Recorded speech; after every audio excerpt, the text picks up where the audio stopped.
Subscribe कीजिए इक़राअल क़ुरआन channel और bell icon दबाइए ताकि आप देख सकें ताज़ा तरीन तालीम व तज़किया और तफ़हीम दीन की वीडियोज़।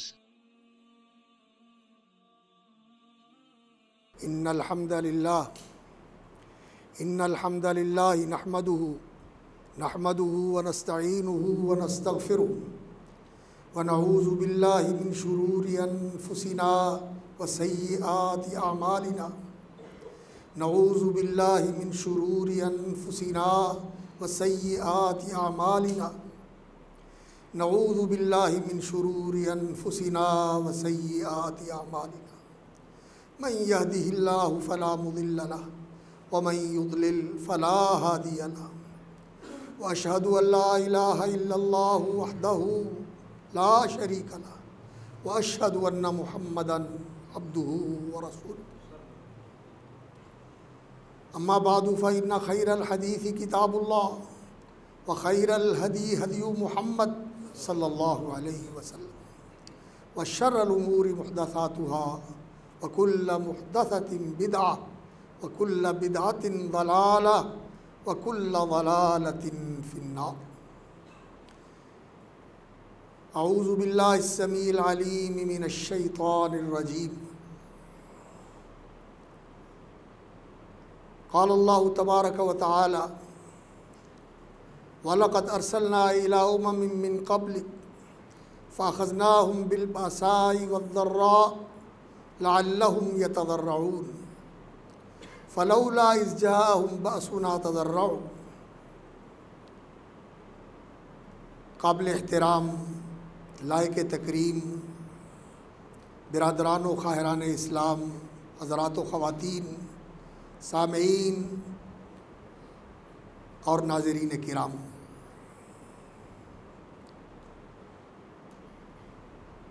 ये दिन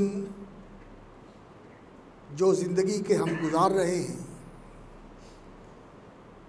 पूरी दुनिया, तमाम इंसान इस कुराए अर्ज़ी के ऊपर बसने वाले एक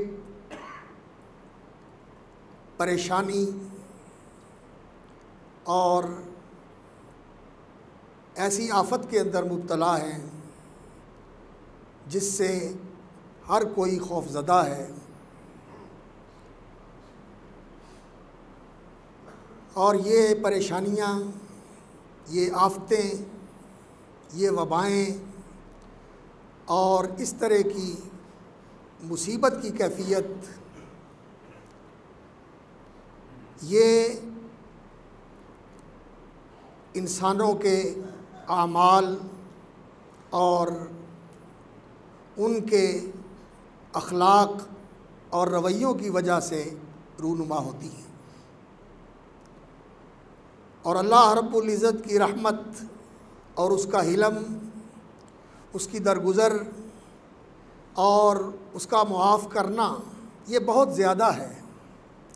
अल्लाह रब्बुल इज़्ज़त हमारे किए पर और हमारी कोताहियों पर उस तरह गिरफ़्त नहीं फरमाते जिस तरह के इंसान के आमाल तकाज़ा करते हैं। अल्लाह ने फरमाया वमा असाबकुम मिन मुसीबतिन फ़बिमा कसबत ऐदीकुम, जो कोई मुसीबत तुम पे आती है ये तुम्हारे हाथों की कमाई की वजह से होती है। वयाफ़ू अन कसीर, और ज़्यादा चीज़ों को अल्लाह ताला मुआफ़ कर देते हैं। तो इस मौके पर हमें अपनी तरफ रुजू करना चाहिए, अपना मुहासबा करना चाहिए कि मेरे अंदर क्या गलतियां हैं, क्या गुनाह हैं और क्या कोताहियां हैं जिनकी वजह से इस वक्त तमाम इंसान इस परेशानी के अंदर मुब्तला है।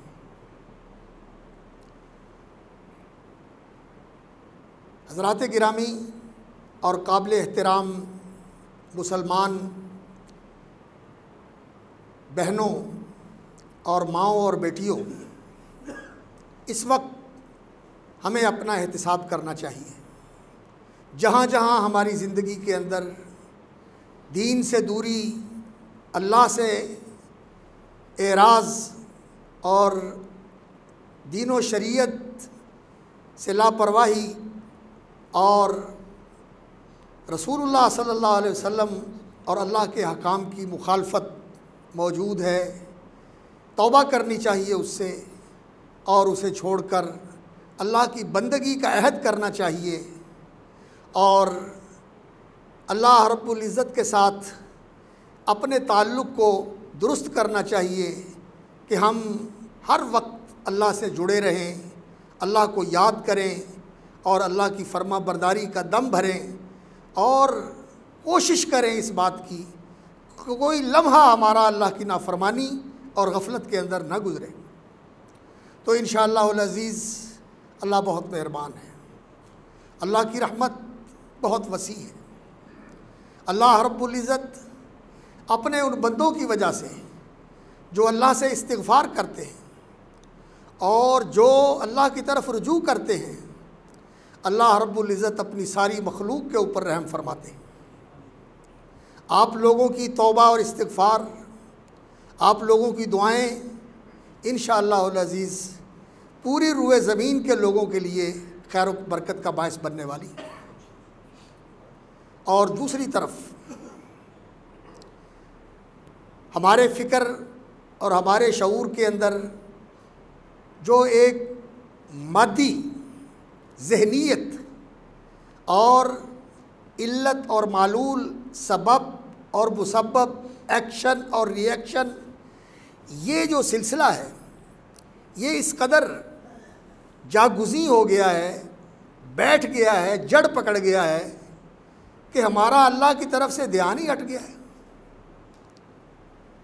ये आज की साइंस, टेक्नोलॉजी, मेडिकल साइंस और इलेक्ट्रिकल साइंस, इसने इंसान को इन चीज़ों के अंदर इस तरह खुबा दिया है और इस तरह ये चीज़ें इंसान के अंदर उतार दी हैं कि इसका अल्लाह की तरफ ध्यान ही नहीं जाता।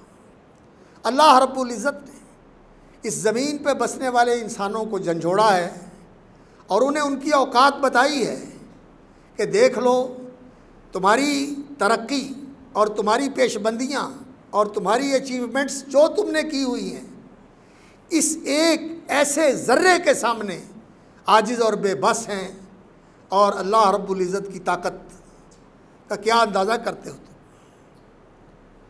इन्नल्लाह कवियुन अज़ीज़, अल्लाह रब्बुल इज़्ज़त बहुत ताकत वाला, बड़ा गालिब और ज़बरदस्त है।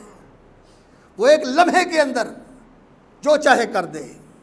सारी दुनिया और दुनिया की ताकतें और दुनिया के ताकतवर अल्लाह रब्बुल इज़्ज़त के फ़ैसले के आगे एक लम्हे भी के लिए खड़े नहीं हो सकते। और दुनिया के बड़े बड़े फ़िरौन और बड़े बड़े घुमंडी आज उनकी नाक नीची हो गई है और उनके सर झुक गए हैं और वो कह रहे हैं कि हम बेबस हैं, हम बेबस हैं। और ऐसे मौके पर हमें बैसियत मुसलमान के वो किरदार अपनाना चाहिए जो उम्मत मुस्लिमा का किरदार है। ये उम्मत मुस्लिमा इस दुनिया के अंदर खैर और बरकत की अलम बरदार उम्मत है। इसका काम है कि ये लोगों को अल्लाह की बंदगी पे लगाएं और लोगों को रसूल अकरम सल्लल्लाहु अलैहि वसल्लम की पैरवी का सबक दें। याद रखें, अल्लाह रब्बुल इज़्ज़त का फरमान है, वमा कान अल्लाहु लियुअज़्ज़िबहुम व अंत फ़ीहिम। मेरे नबी, अल्लाह ताला उस वक़्त तक इनको किसी अज़ाब में नहीं डालेगा, व अंत फ़ीहिम, जब आप इनके अंदर हों। आज अल्लाह के रसूल सल्लल्लाहु अलैहि वसल्लम का वजूद मुबारक तो हमारे अंदर नहीं है, उनकी रूह मुक़द्दस तो मलाए आला के अंदर और रफ़ीकुल आला के अंदर है, उनका जसद अतहर वो तो उस रोज़ा नबवी के अंदर है जो दुनिया का मुक़द्दस तरीन मकाम है और वो उसी तरह है जैसे ज़िंदगी में था, उसमें कोई तब्दीली नहीं आई। लेकिन वो इस ज़िंदगी के साथ दुनिया में नहीं है, जैसा कि सैयदना अबू बकर सिद्दीक़ रज़ी अल्लाह तआला अन्हु ने रसूल अकरम सल्लल्लाहु अलैहि वसल्लम की वफ़ात के बाद ऐलान किया था, अभी आपको दफन नहीं किया गया था। उन्होंने कहा था, लोगों सुन लो, जो मोहम्मद की इबादत करते थे, मोहम्मद तो जा चुके हैं सल्लल्लाहु अलैहि वसल्लम, और जो अल्लाह की बंदगी करने वाला है, अल्लाह ज़िंदा है और ज़िंदा रहेगा, वो कभी नहीं मरने वाला। हम अल्लाह की बंदगी करने वाले हैं और रसूल अकरम सल्लल्लाहु अलैहि वसल्लम की अल्लाह की बंदगी के अंदर पैरवी करने वाले हैं। वो अल्लाह के सच्चे बंदे थे। वो अपनी ज़िंदगी के साथ तो दुनिया में नहीं रहे, लेकिन उनकी नबूवत बाकी, उनकी रिसालत बाकी, उनका दीन, उनकी शरीयत बाकी, उनकी सुन्नत और उनकी सीरत बाकी। आज हम अपनी ज़िंदगियों के अंदर अगर नबी सल्लल्लाहु अलैहि वसल्लम वाला सच्चा दीन और नबी सल्लल्लाहु अलैहि वसल्लम की पूरी सीरत और नबी सल्लल्लाहु अलैहि वसल्लम की ज़िंदगी का पूरा स्केच अपनी ज़िंदगियों के अंदर ले आए तो अल्लाह की कसम सारे अजाब उठ जाएंगे, कोई अजाब बाकी न रहे। वमा कान अल्लाहु लियुअज़्ज़िबहुम व अंत फ़ीहिम वमा कान अल्लाहु मुअज़्ज़िबहुम व हुम यस्तग़फ़िरून। और अल्लाह इनको अजाब नहीं देंगे जब ये अल्लाह से मुआफ़ी मांगने वाले हों, इस्तिग़फ़ार करने वाले हों। नबी सल्लल्लाहु अलैहि वसल्लम की ज़िंदगी का इत्तिबा, आपकी शरीयत का इल्तिज़ाम, आपकी सुन्नत की पैरवी और अल्लाह से इस्तिग़फ़ार और अल्लाह से तौबा, ये दो चीज़ें हैं आई हुई मुसीबतों को टालने के लिए, आने वाले अजाबों को रोकने के लिए और आए हुए अजाबों को उठाने के लिए। इसलिए हमें ये काम करना चाहिए कि हम अपना मुहासबा करके अपना जायज़ा लें और अपनी इस्लाह करें, अपने मामलात को समेटें। जो जुल्म किया है उससे मुआफ़ी लें, जो मज़लूम है अगर वो नहीं रहा तो अल्लाह से मांगे कि या अल्लाह उसको मेरी तरफ से राज़ी कर दे, मैंने तो ज़्यादती की, किसी के साथ ज़्यादती की, किसी को मारा, किसी को गाली दी, किसी के साथ जुल्म किया, और अगर किसी का हक़ है उसको वापस करें, अगर वो नहीं है तो उसके वारसों को वापस करें, और अगर पता नहीं है कि कौन था जिसके साथ मैंने ये किया, उसके वारसों का भी पता नहीं है, तो उसकी तरफ से सदका कर दें और अल्लाह से कहें कि या अल्लाह मुझे माफ़ कर दे। याद रखें कि मुआशरों के अंदर अगर अल्लाह का अजाब आता है तो उसका सबसे बड़ा सबब दो चीज़ें होती हैं।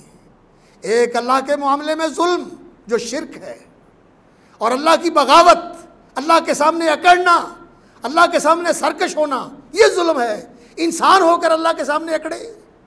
और दूसरा लोगों का आपस में एक दूसरे के ऊपर जुल्म करना।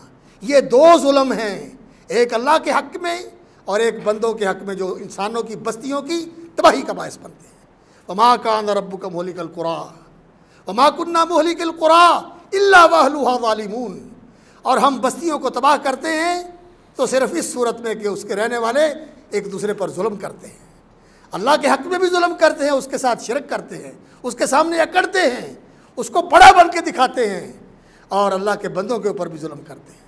जुल्म से बचाएं अपने आप को, जुल्म से निकलें और अल्लाह के सामने झुक जाएं और नबी सल्लल्लाहु अलैहि वसल्लम की शरीयत की पैरवी करें। और आखिरी बात मैं ये कहना चाहता हूँ कि बीमारी के मामले में और इस तरह की वबाई फ़िज़ा के अंदर हमारा ये फ़र्ज़ बनता है बहैसियत मुसलमान के, एहतियात और एहतियाती और परहेज़ी तदबीर, इसका एहतमाम और इल्तिज़ाम करना, ये हमारे दीन और शरीयत के ख़िलाफ़ नहीं, ये हमारे दीन और शरीयत की तालीम है। और हमें इसमें लापरवाही का और बेहिसी का और इस चीज़ का इजहार नहीं करना चाहिए कि जी ऐसे ही है, कुछ नहीं है। नहीं नहीं, आपको ज़िम्मेदार होना चाहिए। आप अपने भी ज़िम्मेदार हैं, घर वालों के भी ज़िम्मेदार हैं, दूसरे मुसलमानों के भी ज़िम्मेदार हैं। वो जो नबी सल्लल्लाहु अलैहि वसल्लम ने फरमाया, मुसलमान वो होता है जिसकी ज़ुबान से और जिसके हाथ से दूसरे मुसलमानों को अज़ियत ना पहुँचे। किसी को गाली दे के अज़ियत देना, किसी को घौंसा मार के अज़ियत देना, या किसी की तरफ वायरस मुंतकिल करके उसको अज़ियत देना, और मुंह से थूक मुंतकिल करके किसी को अज़ियत देना, इसमें कोई फ़र्क है? फ़र्क है इसमें कोई? एक ही बात है। हमारा दीन हमें यह कहता है कि हमें अज़ियत का बायस नहीं बनना चाहिए, और ऐसी अज़ियत जिससे दूसरा बेचारा किसी मुसीबत का शिकार हो जाए। इसलिए जो माहिरीन, तिब्बी माहिरीन और हुकूमत के वो इदारे जो इस सिलसिले में जिद्दोजहद कर रहे हैं, उनकी जो हिदायत हैं उनके ऊपर हमें अमल करना चाहिए। और इसकी वजह से अगर आप घर में नमाज़ पढ़ लें तो इंशाअल्लाह आपको जमात का सवाब मिलेगा, और अगर घर में जमात का अहतमाम कर लें तो बहुत अच्छी बात है। घर की ख़वातीन, घर के मर्द घर में इंतज़ाम कर लें, जमात कर लें, और जुमे के लिए भी जो बड़ी उम्र के लोग हैं 50 से ऊपर वाले, वो अगर घर में ज़ोर की नमाज़ पढ़ लें जायज़ है। नबी सल्लल्लाहु अलैहि वसल्लम ने इजाज़त दी हुई है, मुसाफिर को इजाज़त दी है, ख़वातीन को इजाज़त दी है, बीमार को इजाज़त दी है। और उस ज़माने में ममलूक होते थे ग़ुलाम नौकर घर के अंदर, उनको इजाज़त दी है कि जुमे के लिए ना आए, ज़ोर की नमाज़ पढ़ लें। और आज अगर कोई आदमी अपने तहफ़्फ़ुज़ के लिए और दूसरों के तहफ़्फ़ुज़ के लिए मस्जिद में नहीं आता तो उसे इजाज़त है। और मैं ख़ास तौर पर इस बात की तरफ तवज्जो दिलाऊँगा कि लापरवाही का इजहार करना कि कुछ नहीं होता, ये गैर ज़िम्मेदाराना रवैया, इस्तेहतार वाला, अमन व अमान के मामले में और कुछ नहीं होता, और सेहत के मामले में, सलामती के मामले में, ये एक मुसलमान का रवैया नहीं होता। मुसलमान ज़िम्मेदार होता है, अपना भी ज़िम्मेदार होता है और दूसरों का भी ज़िम्मेदार होता है। और उसे ये देखना चाहिए कि मैं नमूना हूँ, मैं ऐसा रवैया और ऐसा किरदार ना ज़ाहिर करूँ कि दीन से रुकावट का ज़रिया बन जाऊँ। और दुआ कीजिए, इस्तिग़फ़ार करते हुए, अल्लाह के सामने तौबा करते हुए, और नबी सल्लल्लाहु अलैहि वसल्लम की ज़ाते गिरामी पर कसरत से दरूद पढ़ते हुए दुआओं का एहतमाम कीजिए। इंशाअल्लाह अज़ीज़, जिसने लाजिम पकड़ लिया इस्तिग़फ़ार को, अल्लाह ताला हर परेशानी से निकाल देता है और वहाँ से रिज़्क़ देता है जहाँ से उसको गुमान भी नहीं होता। और नबी सल्लल्लाहु अलैहि वसल्लम की ज़ात अक़दस पे दरूद पढ़ना कसरत के साथ, ये तो ऐसा अमल है। नबी सल्लल्लाहु अलैहि वसल्लम ने हज़रत उबई इब्न काब को कहा था कि अल्लाह ताला तेरे सारे मसले ही हल कर देगा और तेरी सारी परेशानियाँ ही दूर कर देगा। और जो हिदायत और हुकूमत की तरफ से तदाबीर बताई गई हैं उनका एहतमाम करें, अल्लाह की तरफ रुजू करें, अपना एहतिसाब करके अपनी इस्लाह करें और अल्लाह की सारी मखलूक के लिए हिदायत की और आफ़ियत की दुआ करें। अल्लाह ताला अपनी मखलूक को हिदायत दे हमारे समेत, और अल्लाह ताला हमारे समेत सबको आफ़ियत दे। अल्लाह ताला आफ़ियत दे। सुब्हान रब्बिक रब्बिल इज़्ज़ति अम्मा यसिफ़ून व सलामुन अलल मुरसलीन वल्हम्दुलिल्लाहि रब्बिल आलमीन।